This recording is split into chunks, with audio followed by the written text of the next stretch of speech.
राजस्थान की धरती, जहां हर कण में इतिहास और आस्था की कहानियां बसी हैं। यहीं पर एक ऐसा मंदिर है जो सिर्फ पूजा का स्थान नहीं, बल्कि अपने अंदर एक बहुत गहरा, सदियों पुराना रहस्य समेटे हुए है। सोचिए जरा, एक योद्धा का सर और उसकी पूजा एक देवता की तरह।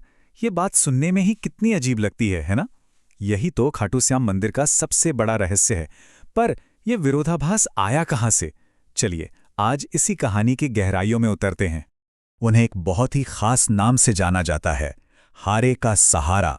हर साल लाखों करोड़ों लोग यहां आते हैं और उन सब की आस्था इसी एक नाम के पीछे छिपी एक महान, एक अद्भुत कहानी से जुड़ी हुई है। तो चलिए आज पर्दा उठाते हैं इस पवित्र स्थान के रहस्यों से, जानते हैं इसके चमत्कारी श्यामकुंड के बारे में और समझते हैं उस योद्धा की कहानी जो आखिरकार एक देवता बन गया। इस कहानी को समझने के लिए हमें समय में बहुत बहुत पीछे चलना होगा। हजारों साल पहले, महाभारत के उस दौर में, जब देवता और योद्धा इसी धरती पर चला करते थे। तो ये बर्बरिक थे कौन? इनकी रगों में तो वीरता दौड़ रही थी। ये पांडुपुत्र भीम के पोते थे और महान योद्धा घटोत्कच के पुत्र, मतलब शक्ति और पराक्रम तो इन्हें विरासत में मिले थे। और यहीं पर कहानी में एक बहुत बड़ा मोड़ आता है। बर्बरीक ने अपनी मां को एक वचन दिया, एक ऐसा वचन जिसने उनकी पूरी किस्मत ही लिख दी। उन्होंने कहा, मैं हमेशा उस पक्ष के लिए लड़ूंगा जो हार रहा हो। अब बर्बरिक सिर्फ बहादुर ही नहीं थे, उनके पास एक दिव्य शक्ति भी थी। और वो शक्ति आई थी भगवान शिव के एक वरदान से। उन्हें 3 ऐसे बाण मिले थे जो अजेय थे, इतने शक्तिशाली कि किसी भी सेना को पल भर में खत्म कर सकते थे और फिर वापस उनके तरकश में आ जाते थे।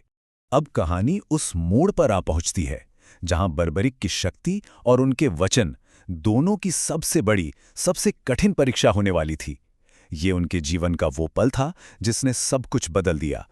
तो कुरुक्षेत्र के रास्ते में बर्बरीक की मुलाकात एक ब्राह्मण से होती है जिसने उनकी शक्तियों को चुनौती दी। पर ये कोई आम ब्राह्मण नहीं थे, ये थे स्वयं भगवान श्री कृष्ण। भेष बदलकर उनके इरादों को परखने आए थे। तो यहां पर एक बहुत बड़ी दुविधा खड़ी हो गई।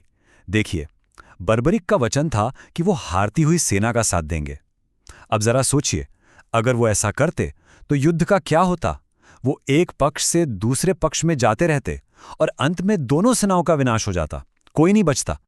और इस धर्म संकट को रोकने के लिए श्री कृष्ण ने बर्बरिक से कुछ ऐसा मांगा जिसकी कोई कल्पना भी नहीं कर सकता। उन्होंने दान में मांगा उस योद्धा का सिर, शीश दान। और बर्बरिक ने एक पल भी सोचे बिना अपना शीश दान कर दिया। इसी परम बलिदान के बदले में श्री कृष्ण ने उन्हें एक ऐसा वरदान दिया जिसने उन्हें एक साधारण योद्धा से हमेशा के लिए पूजे जाने वाले देवता में बदल दिया। उन्होंने कहा कि कलयुग में उनकी पूजा श्याम नाम से होगी। अब यहां से कहानी एक लंबी छलांग लेती है। सदियां बीत जाती हैं, महाभारत का युग खत्म हो जाता है और हम आ पहुंचते हैं कलयुग में, जब ये महान कथा एक बार फिर से जीवंत हुई। तो हुआ ये कि युगों तक ये कथा कहीं दबी रही। फिर कलयुग में एक चमत्कार हुआ। एक गाय के जरिए उस पवित्र शीश की जगह का पता चला और फिर सन 1027 में वहां के राजा को सपने में आदेश मिला कि इस जगह पर एक मंदिर बनाया जाए और तब से ये पूजा चली आ रही है। तो इस तरह वो प्राचीन बलिदान आज भी जिंदा है, मंदिर की परंपराओं और वहां होने वाले चमत्कारों के रूप में। ये कहानी सिर्फ इतिहास नहीं है, ये आज भी जी जा रही है। आज अगर खाटू धाम जाएं तो वहां आस्था के कई प्रतीक दिखते हैं। एक है श्याम कुंड, ये वही पवित्र तालाब है जहां वो शीश मिला था। और दूसरी सबसे बड़ी चीज है निशान यात्रा, जो भक्तों के अटूट विश्वास का सबसे बड़ा सबूत है। और ये निशान यात्रा कोई छोटी मोटी यात्रा नहीं है। भक्त लोग अपनी मन्नत पूरी होने पर रिंगस से खाटू तक पूरे 18 किलोमीटर पैदल चलकर आते हैं, हाथ में वो पवित्र ध्वज लिए हुए जिसे निशान कहते हैं, और इसे बाबा को चढ़ाते हैं। ये निशान सिर्फ कपड़े का एक टुकड़ा नहीं है, इसका हर एक रंग, हर एक चीज का एक गहरा मतलब है। इसका केसरिया और लाल रंग त्याग और भक्ति को दिखाता है, और इस पे बने चित्र भक्त के विश्वास की कहानी कहते हैं। ये एक भक्त के भरोसे का जीवंत रूप है। और पता है, यही खाटू श्याम में आस्था की सबसे अनोखी बात है।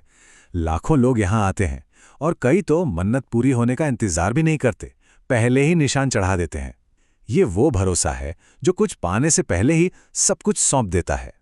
तो आखिर में ये सवाल तो रह ही जाता है कि आस्था की हद कहाँ खत्म होती है और चमत्कार कहाँ से शुरू होते हैं।